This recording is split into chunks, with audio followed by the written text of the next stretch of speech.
오늘 그 강의는 외부에서 특강을 모셨습니다.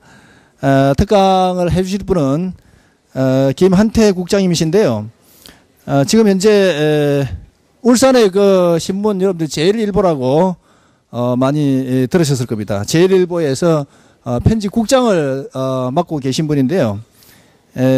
경남신문, 또 국제신문, 경영신문 뭐 이런 그 언론계를 두루 거치시고 울산에서 지금 근무를 하고 계시기 때문에 울산에 대해서 굉장히 많이 아시는 분입니다. 오늘 그 여러분들에게 말씀해 줄 주제는 정주영의 역사인식과 택리지라고 하는 제목인데요. 이 제목은 정주영 회장님이 울산을 어떻게 본거지로 채택을 하셨는가 라고 하는 배경하고 또 울산의 그 역사 문화적인 그러한 특성들이 정주영 회장님이 울산에서 그렇게 성공적인 산업을 일으키시는데 도움을 줬는가 뭐 이런 것들을 중심으로 해가지고 우리 오늘 지역 공부를 하는 그런 시간으로 삼도록 하겠습니다. 우리 귀한 시간 내주신 김한태 국장님 큰 박수로 맞이하겠습니다. 네.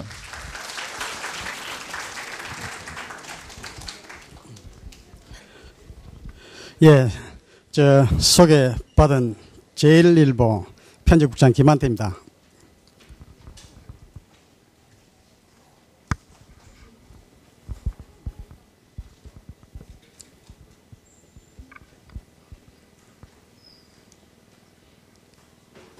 제가요, 이건 처음 사용해본 터라 한번 보겠습니다.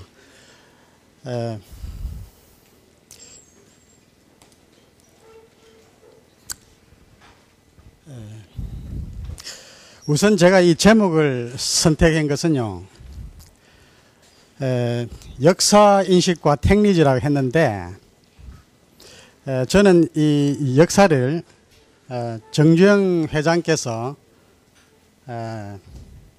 울산의 터잡은 것과 관련해서 역사의 부분은 인문적으로 사람이 만드는 인문 역사와 그리고 자연이 만든 자연사, 즉 지리나 지형이나 지질과 같은 이런 자연사를 가지고 말씀을 드리고, 그리고 택리지라는 부분은 조선시대 실학자 이중환 선생의 책 이름이죠.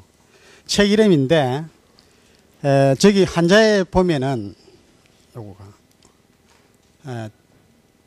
또 여기 저 택리지라 했는데 지자가 잡지나 이런 종이란 뜻이 아니고 선비의 이 마음이라는 지자를 쓰고 있습니다. 그래서 요 내용을 보면은 마을을 선택한 선비의 마음이랄까 이렇게 직역이 되는데, 이중환 선생은 사람이 살만한 곳과 그리고 사업을 할 만한 곳이 어떤 것이 좋은가를 전국을 두루 섭렵하면서 장소를 설명을 했습니다. 어느 것이 좋은가. 택리지는 그런 뜻이 있는데, 정주영 회장의 그 역사인식과 택리지라고 제목을 붙인 것은 다시 한번 말씀드리면, 정주영 회장은 울산권역입니다. 울산권역의 인문 역사를 어떻게 이해를 했느냐. 그리고 정주영 회장께서는 울산 지역의 자연사를 어떻게 인식을 하고 활용했는가.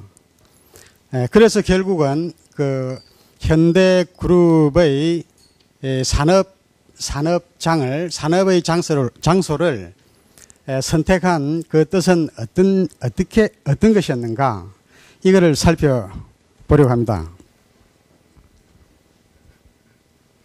제가 그 호칭에 대해서 이해를 먼저 구합니다. 정주영 회장님이라 불러야 마땅한데 여기에서는 그런데 정주영 회장께서는 이미 역사적 인물이 되셨기 때문에 저는 그렇게 봅니다.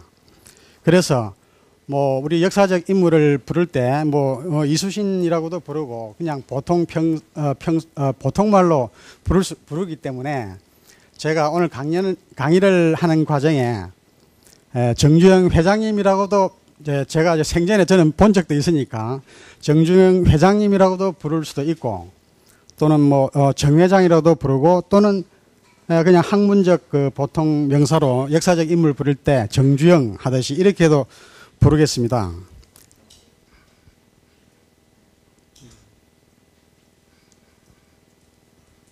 제가 오늘 여러분들에게 말씀드릴 내용을 전반적으로 간단하게 한번 훑겠습니다. 목차와 같은 것인데요.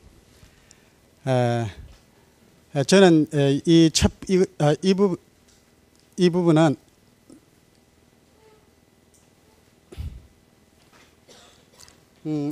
제가 얘기하려고 하는 거의 총론과 같은 것입니다. 결론일 수도 있는 것인데요.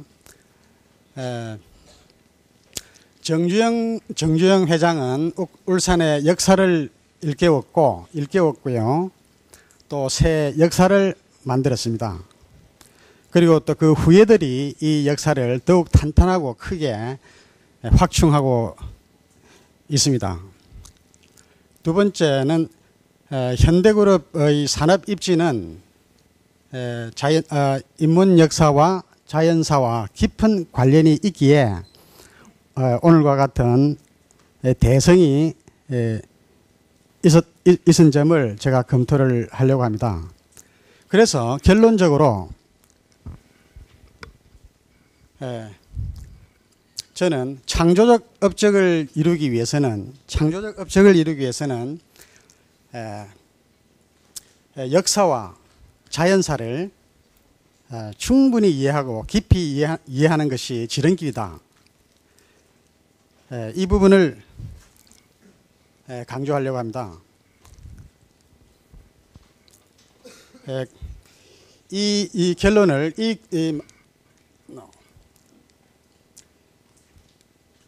이 역사와 자연사 이해는 창조적 업적의 지름길이다. 저는 이것을 이 결론에 이르기 위해서 이 결론을 납득시키기 위해서 앞으로 한 80여 분간 제가 파악한 내용들을 설명을 합니다. 설명의 순서는요. 그림이 나오고요. 방구대 안각화 그림 설명도 하겠습니다. 그리고 방구대 안각화에 대한 정 회장의 인식 부분을 이야기하고요. 그리고 현대 조선과 주변 역사를 통괄한 학자들의 관점을 설명을 하겠습니다. 요거는 방구대 안각화의 부분적 그림이고요. 그리고 그보다 앞선 선박이라는 걸 만든 것 또는 자동차라는 것을 만드는 가장 원천적인 그 원형은 무엇일까? 이걸 한번 검토를 해보려고 합니다. 요것도 설명을 하고요. 그리고 회장께서 명예회장께서 한 이 현대 산업이 역사를 만들고 있다는 거, 이 내용을 간략히 또 소개할 겁니다.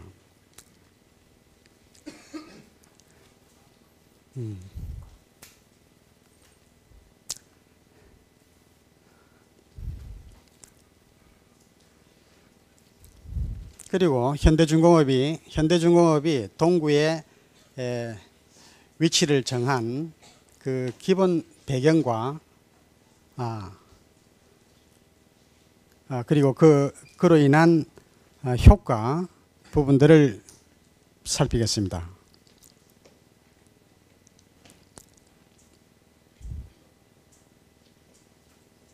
예, 동축사 동축사 이야기도 하려고 합니다. 동축사 이야기는 저는 나중에 이 부분에 시간을 좀 할애를 하려고 하는데요. 해양 루트를 개척한 그 신화적인 이야기인데, 서축이죠. 서인도에서 한반도까지 왔습니다. 한반도까지 이르러 그걸 동축이라고 했는데요. 먼 동쪽 항로를 거쳐서 한반도하고도 현대 중공업이 있는 주전동 뒤산 마골산에 동축사가 있는데 그 해양 루트를 설명을 하고요. 이 신화죠. 이 신화적인 이야기인데 그리고 정 회장은 그 신화를 실제로 실현을 하는 일을 감행을 하고 성공하는 얘기를 하겠습니다. 주베일 항의 자켓을 실어 나른 것과 관련이 있죠. 이거는 현대중공업이 위치한 해안의 특징에 대해서 설명을 하려고 합니다. 현대중공업이 여기에 지금 이 부분에 있죠.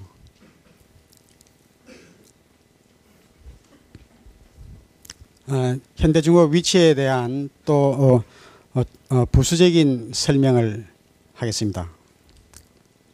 그리고 이 부분은 달천 철장 문화재 지표 조사하던 장면을 제가 찍은 건데요. 현대 자동차의 입지와 관련 있는 얘기를 설명을 하겠습니다.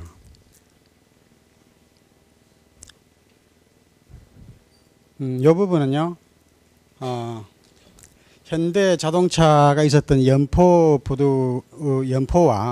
연포는 삼포계양지인데요.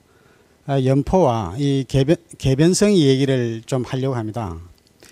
계변성은 그 울산의 터주 대감이었던 그 박윤흥 장군이 할거했던 중심지죠. 신라 만렙의 대상인 상인인데 장보고와 같은 인물입니다. 이 장보고와 같은 이 박윤흥이가 울산 직할 통치를 했는데 흥여부란 걸 했죠. 흥여부를 했는데 그때 울산을 통치했던 박윤흥이가 있었다면은 1000년 뒤에는 현대 왕국을 만든 정주영 회장이 있었다는 그 맥락을 한번 짚어보겠습니다.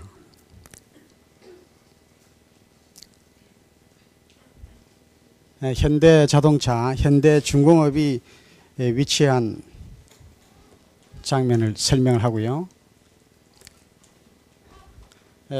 이게 이제 또 결론 부분인데요. 최종적으로 저는 또 이 얘기를 한 번 더 할까 합니다.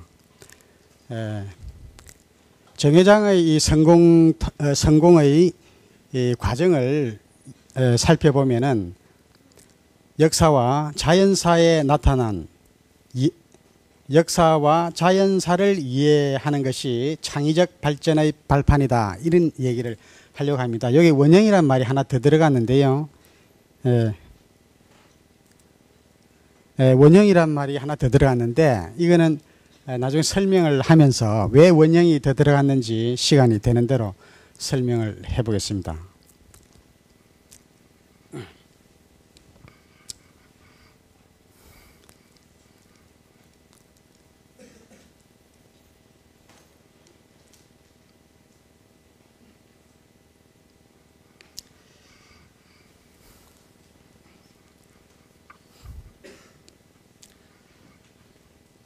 저기 동북아 역사재단이라는 것이 있습니다. 동북아 역사재단.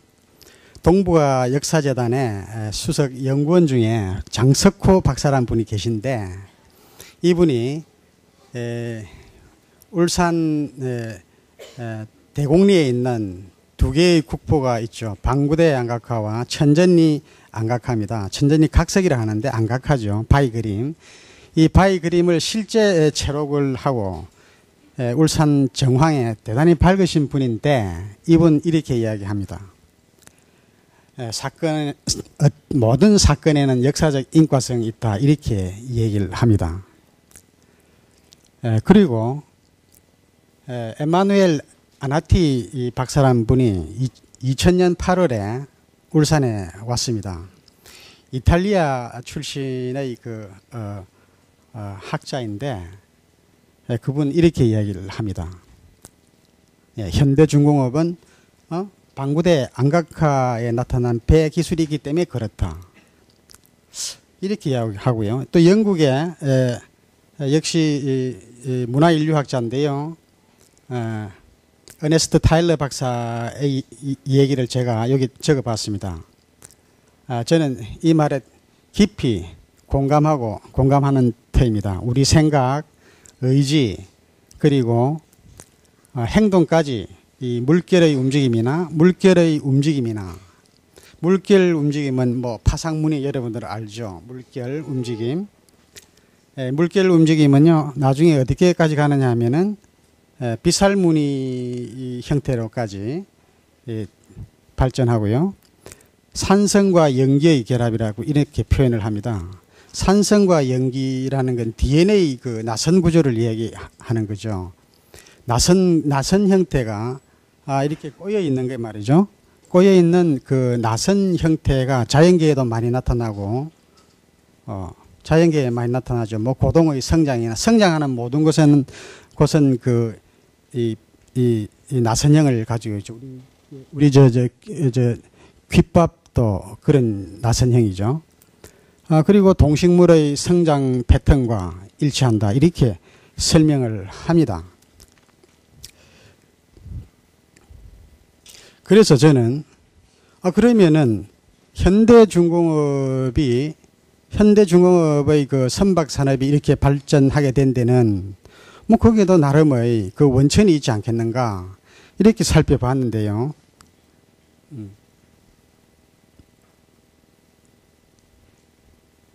저는 그 원천을 살피다가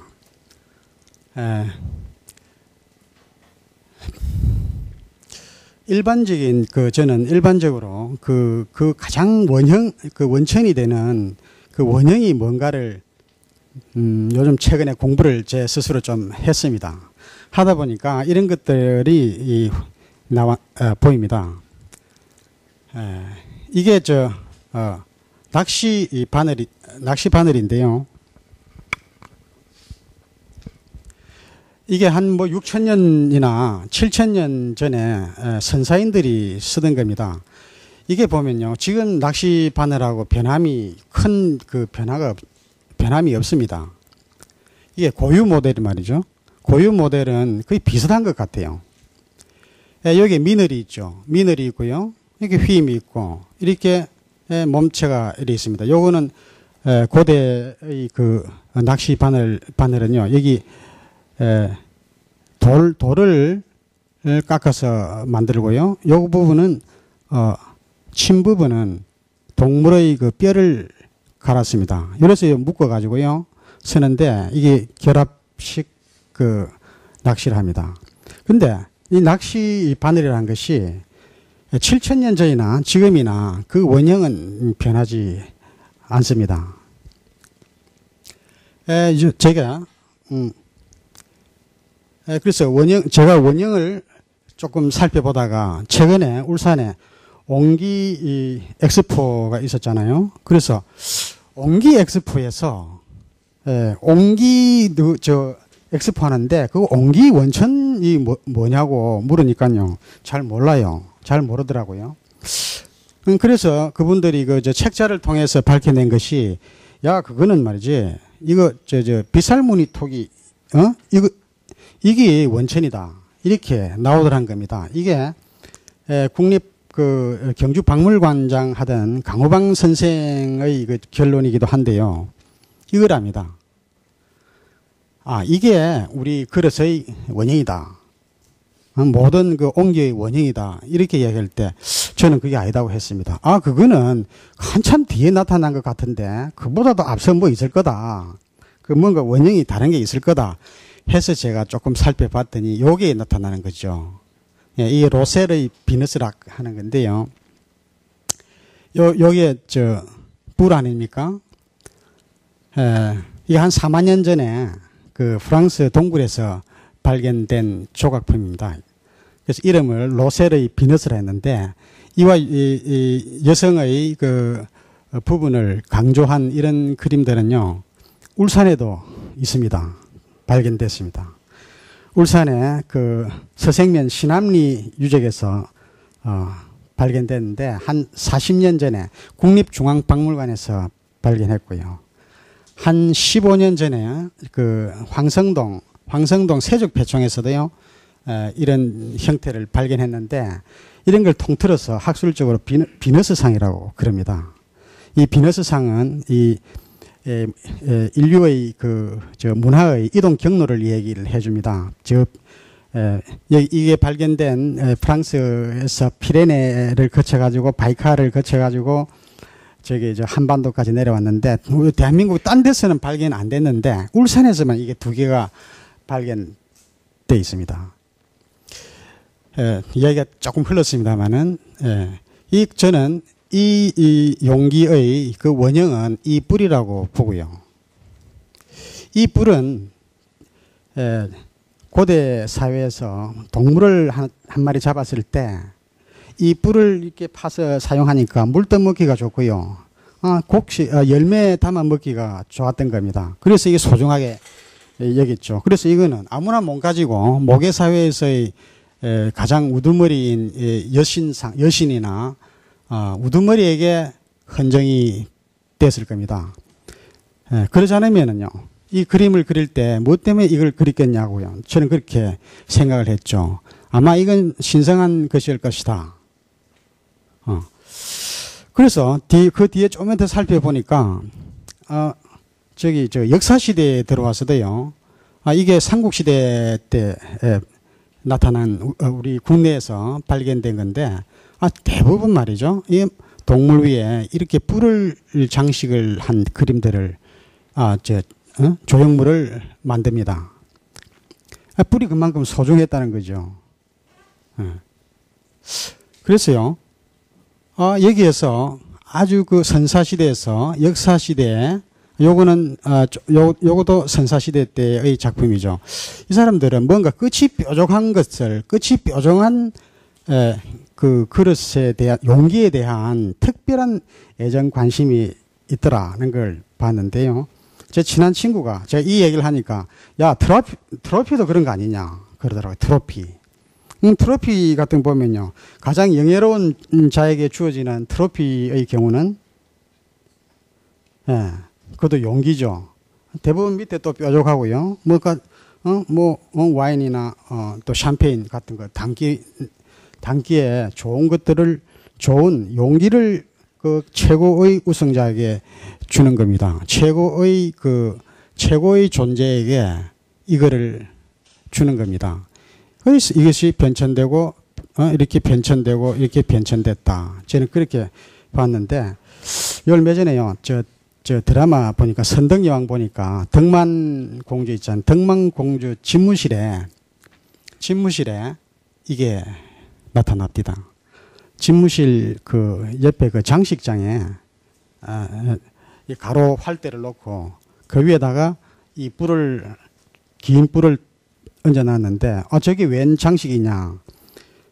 저는 얼핏 봤는데, 아마 그건 아직까지도 이 뿔에 대한 원형적인 그 존경심은 그대로 남아 유지하고 있는 거 아닌가?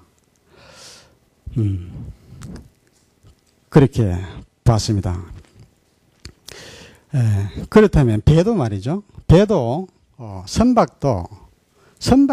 선박의 원형은 또 뭐냐고 저는 또 나름대로 생각해 봤는데, 그거는 뭐 예전에 말이죠. 떠내려가는 통나무에서 인상을 받지 않았겠는가. 고대인들이 참 눈썰미가 좋고요. 직관력이 뛰어난 존재들이라고 저는 생각하는데, 그것을 보고 뜬다.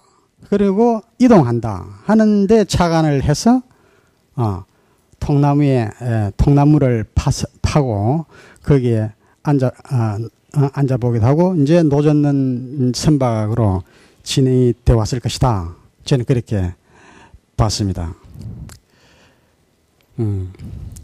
그런 관점에서 봤을 때,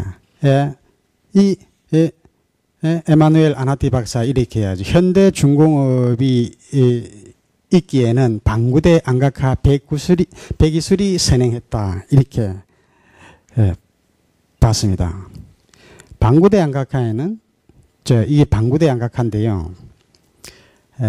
고래 문양, 그리고 동물 문양 이렇게 여러 가지가 있는데 이런데 보면은요, 이런 게 선박의 표시입니다. 요게 노젓는 선박 표시거든요. 여기 그걸 조금 더 확대를 해봤는데요. 요게 한 20여 명이 노를 저으면서 갑니다. 요거는 뭐 한 대여섯 명 이렇게 가죠. 요게 지금 그림이 희미한데 이 고래를 여기요, 고래를 끌고 오는 장면입니다. 여기에 로프를 연결해서요, 잡은 것을, 작살로 잡은 것을 끌고 오는 장면으로 해석이 되는데, 6,000년 전의 이 조형물이라고 합니다. 이게 6,000년 전에 방구대 안각화를 새긴 것으로 지금 시기가 비정되는데요. 그 당시에 이런 배를 만들 줄 아는 사람들이 있었기 때문에, 현대 중공업의 오늘날과 같은 선박 기술이 연결됐다. 이렇게 보는 겁니다. 물론 그 과정에는 또 다른 변천사가 있습니다. 울산에는 그 조선조 초기에 개운포 영성이라는 것이 있었죠. 개운포 영성은 지금으로 치면 해군사령부쯤 될 겁니다. 해군사령부가 있고 거기에 선소라는 마을이 있었는데 지금은 선수라고 이름 불립니다. 선소가 선수로 바뀌었는데 배를 만들던 곳이죠. 군함을 만들던 곳인데, 뭐 그 기술이, 거기서 군함을 만들고 배를 띄우고 하던 그 기술들이 여전히 울산에 축적돼 있었을 것이고, 그 장인들이, 그 솜씨들이 이전돼 왔을 것입니다. 그것은 또 멀리도 가지도 않고요. 일제시대 때까지 방어진에는 방어진 철공소라는 곳이 있었는데, 방철공이라고 부릅니다. 그 방철공에서는 근대 철제 조선 선박을 만들기도 한 겁니다. 이렇게 해서 이제 전체를 봤을 때 고대 사회에서부터 고대로부터 지금까지 쭉 울산에는 이 선박에 대한 관점이 있었고 선박을 다루는 기술이 축적돼 있었다. 그렇게 보는데요. 그러면은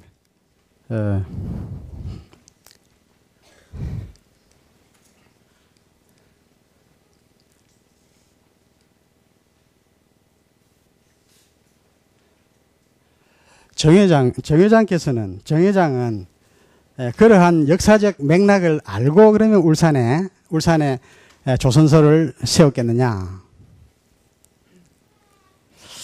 저는 그런 흔적을 확인하지 못했습니다. 정회장께서 만약 우리 방구대 안각화의 존재를 알았더라면 아마 사업이 훨씬 좀 더 커지고 큰 거래를 터지 않았겠나 이렇게 생각이 드는데요. 그 당시에 회장께서는 몰랐습니다. 회장이 가령 이런 거죠. 지난 영국 바클레이즈 은행하고 교섭을 할 때 500원짜리 지폐를 사용을 했죠. 거기에서 우리 말이죠. 400년 전에 우리나라에서는 철갑선을 만드는 선박 기술이 뛰어난 백성들이다 이러면서 말씀을 해서 결국은 교섭을 성사시켰다고 했는데, 만약 그 당시에 이 방구대 그보다도 훨씬 전에 6,000년 전에 우리 고래를 잡는 이런 선단을 운영하는 정도의 실력이 있었다고 이야기했다면은 바클레이즈 은행에서 좀 더 넉넉한 금융 보증과 조금 더 빠르게 해결해 주지 않았겠나 이런 추측을 할 수 있죠. 방구대 안각화는 알다시피 여러분 그 10만 원짜리 말이죠. 앞으로 나올 10만 원짜리 지폐의 보조 도안이 되어 있습니다. 500원짜리하고는 조금 차이가 나죠. 정 회장이 이 방구대 안각화를 알 수 없었던 것은 이 방구대 안각화가 발견된 게 1971년도죠. 1971년도인데 그보다 앞서서 1970년도에 천전이 각석이 발견되고 그 이듬해 발견됐는데 날짜가 두 해 걸쳐서 공교롭게 1월 24일입니다. 12월 24일이거든요. 그 동국대 그 문명대 교수란 분이 이 크리스마스 휴가를 틈타서 이제 조사하러 내려왔다가 70년도에 저 천전이 바위 그림을 발견하고 깜짝 놀랬죠. 그리고 그 이듬해 또 와서 한 3km 내려가 보니까 이 세계적인 이 방구대 안각화 유적을 발견한 겁니다. 1970에서 71년도이니까 정 회장은 모를 수밖에 없었던 겁니다. 왜냐하면 그해 70년도와 71년도에 영국에 오가면서 바클레이즈 은행하고 교섭을 하고 있었기 때문입니다. 몰랐지만 말이죠. 몰랐지만 그런데 정 회장께서 방구대 안각화의 역사는 몰랐지만 그 가치를 높이는데 크게 기여를 했는데요. 이 방구대 안각화가 국보로 지정된 게 265호로 지정된 게 1995년도거든요. 1995년도인데 그때가 1971년에서 95년까지 한 24~25년 동안 말이죠. 국보 지정을 안 했습니다. 지금은 세계적 문화유산이라 하고 유네스코 그 세계유산에 등재한다고까지 하면서 그때는 안 했는데 왜냐하면 이 존재를 좀 가볍게 여긴 거죠. 그런데 현대중공업이 이 세계적 기업으로 성장하니까요. 이 선박회사가 세계적 명성을 날리게 되고 해외 인사들이 많이 오고 아까 말했듯이 에마누엘 아나티 박사 같은 사람들도 오고 이러니까 이게 얘기가 많이 뜨는 거죠. 뜨다 보니까요. 결국은 이 국보로 지정됐는데 결국은 상보적인 요소가 있었다고 봅니다. 현대중공업이 여기 입지하게 된 것은 어떤 역사적 맥락이 뭐 직접적으로 있었다는 말은 못해도 와서 설립해 보니까 여기가 울산 여기가 한반도의 조선 왕국이 됨직한 어떤 역사적 인과성이 있구나 이렇게 이해가 되고 아울러 그 선박이 있는 방구대 안각화가 국보로 지정됐습니다.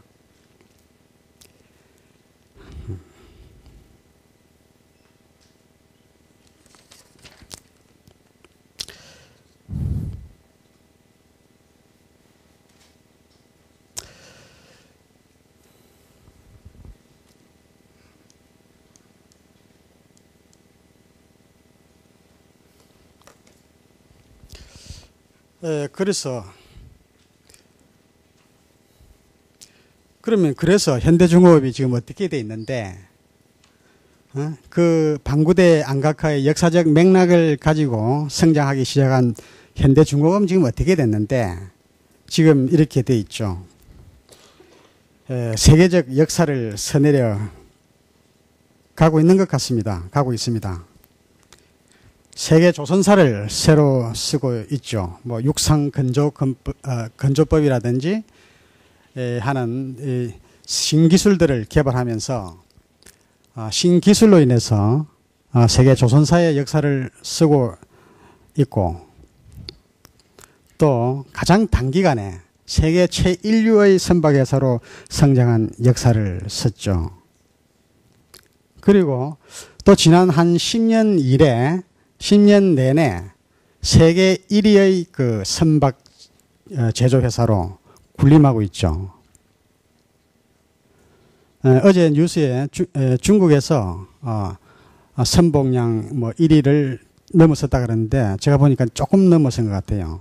그거는 아직까지 건조할 선박이 얼마나 남았느냐 하는 그 데이터였는데 아직까지 한국의 조선이 중국에 선두를 뺏기지는 않을 것 같습니다.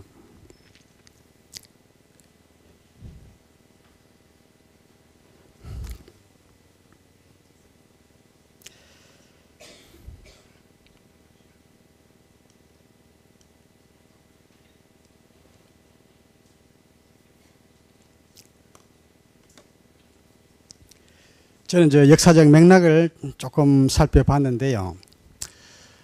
지금부터는요, 그 정 회장께서 동구의 주전 해안에 동구의 어떤 면모를 보고 거기에 조선 회사를 세웠는지 그 맥락을 한번 살펴보겠습니다. 우선 그 저는요,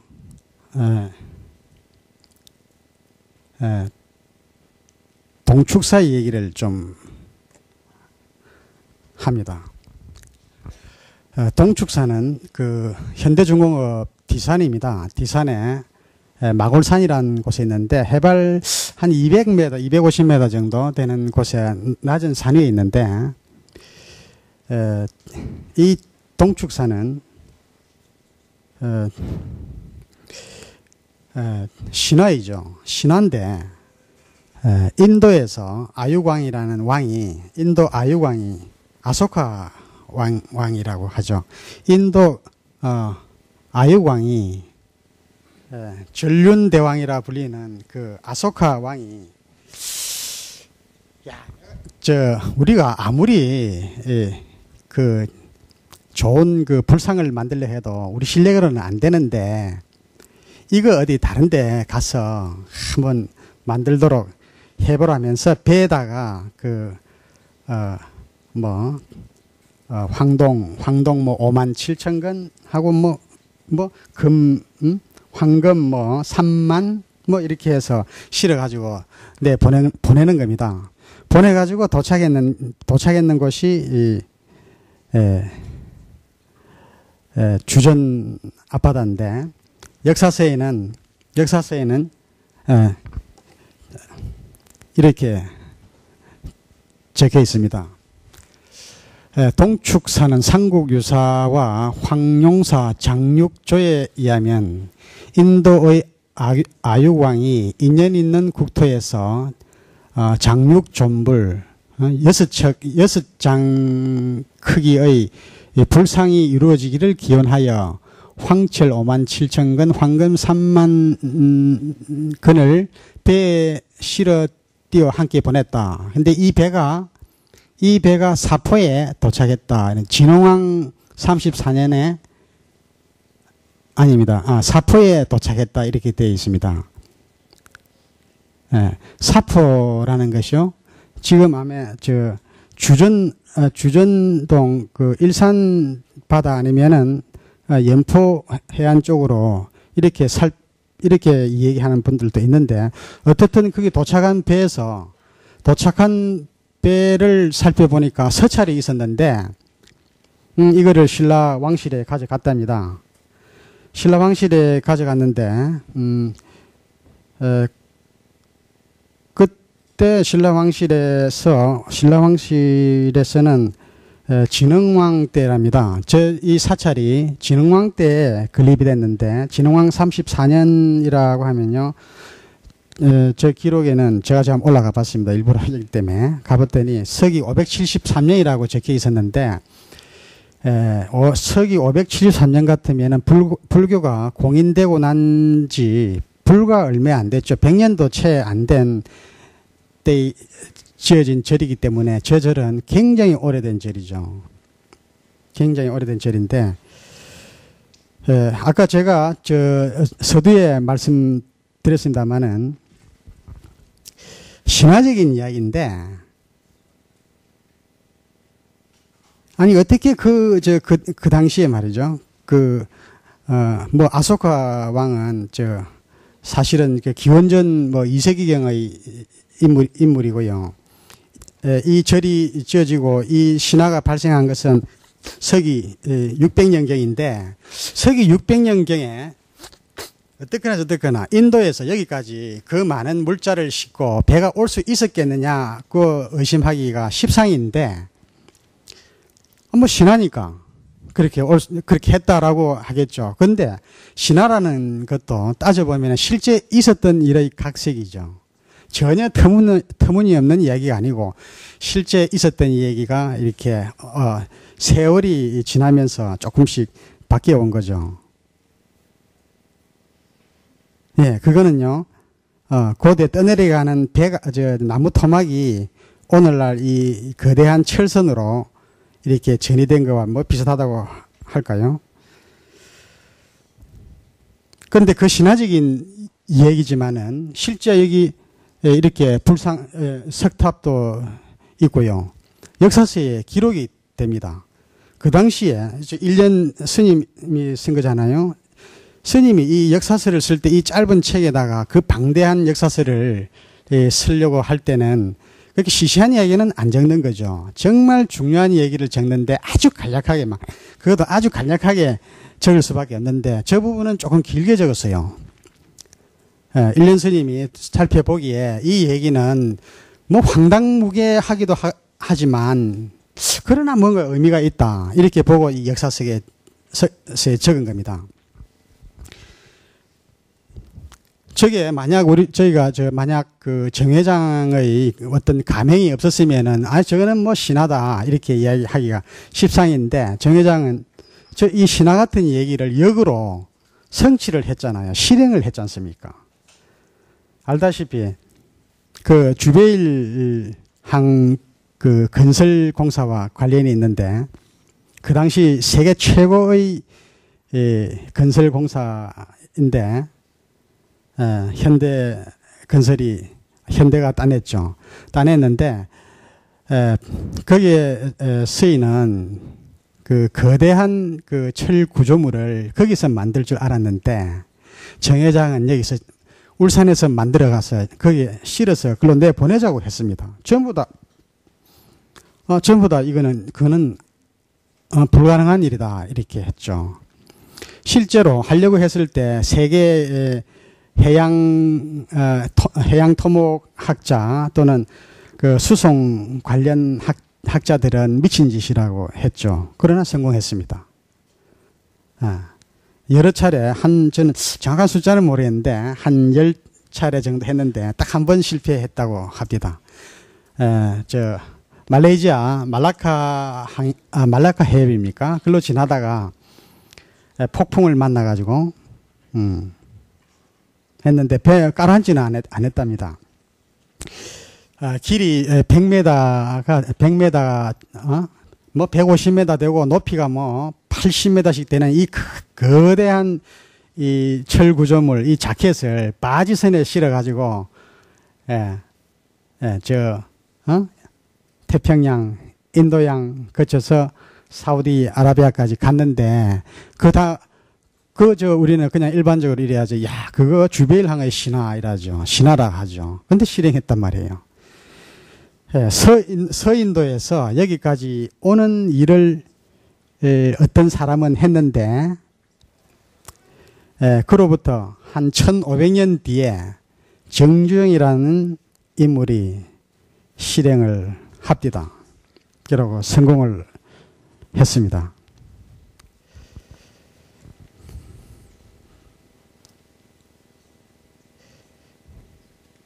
저는 정주영 회장께서 현대중공업 자리를 잡을 때 깊이 생각했던 걸로 압니다. 동축사도 살펴봤고요. 동축사는 현대중공업 위치에서 불과 20분 거리밖에 안 되니까 다 둘러봤을 겁니다. 답사했겠죠. 답사하면서 동축사의 얘기도 반드시 들었을 것입니다.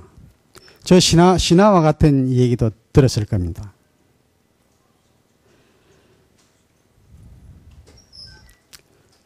저희들은 저는 그렇게 신화다 이렇게 보지만은 회장께서는 그거 신화만은 아니야. 해봤어? 이런 식의 담대한 생각을 품었을 수 있죠. 그건 해양 루트를 뚫은 건데요. 동축사는 제가 조금 더 설명드리고 싶은 게 한반도의 그 남방계의 유입과 관련이 있는 것 같습니다. 우리 한반도는 그 북방 그 기마민족하고 남방 쪽에 해양 민족하고 이렇게 결합이 된 걸로 얘기를 하는데요. 한양대학교 김병모 교수 같은 분 그렇게 이야기합니다.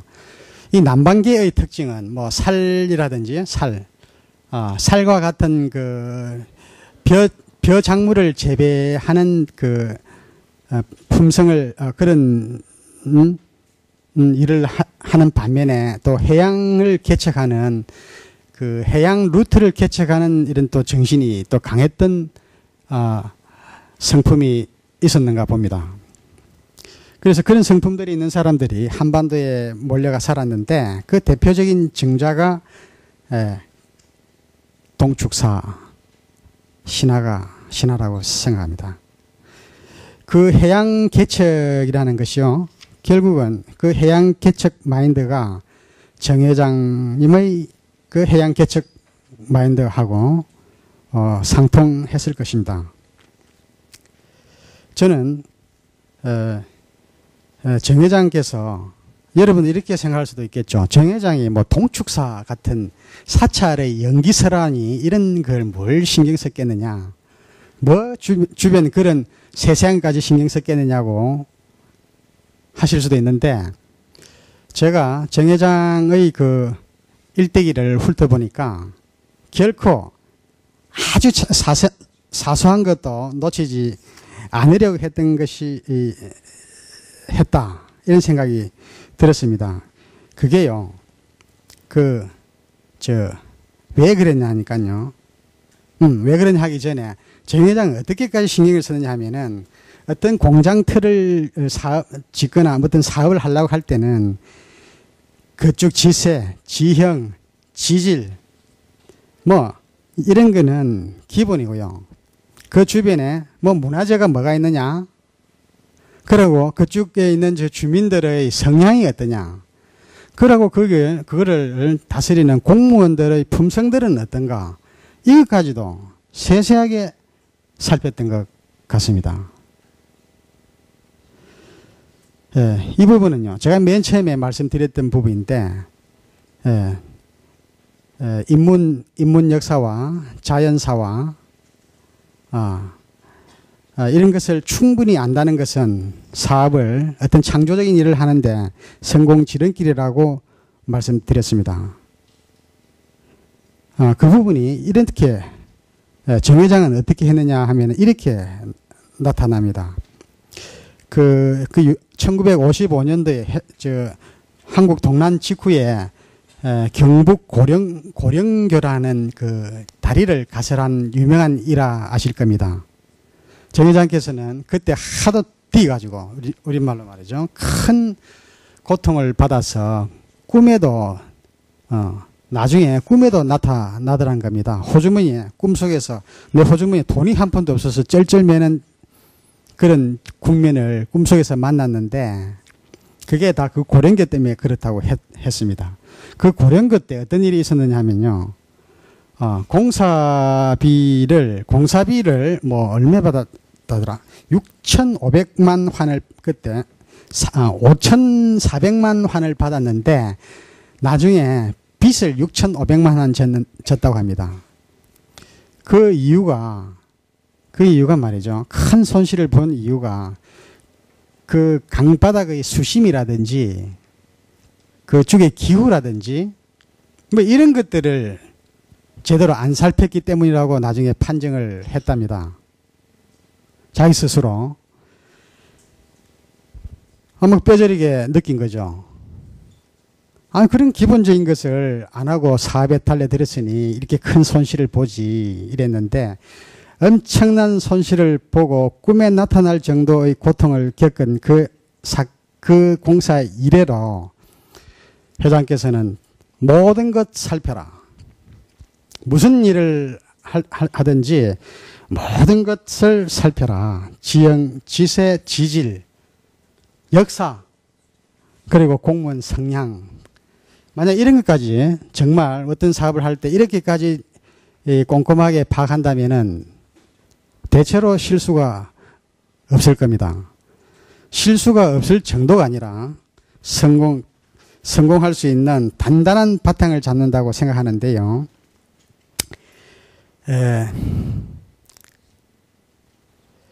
저는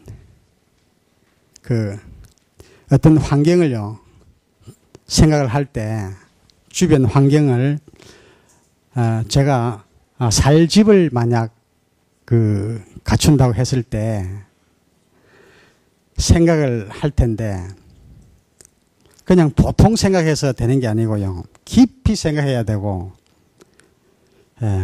꿈에 나타날 정도로 그렇게까지 생각을 해야 된다고 봅니다.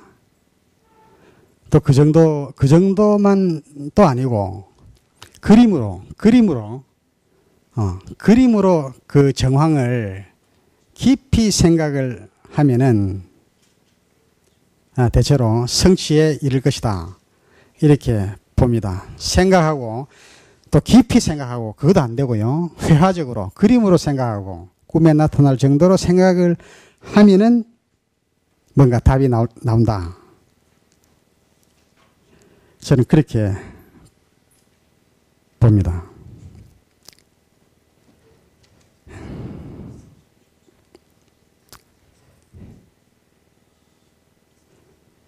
제가 메모를 이렇게 놨는데요. 동축사 신화는 주베일 신화로 역으로 입증을 했다. 이렇게 봤습니다.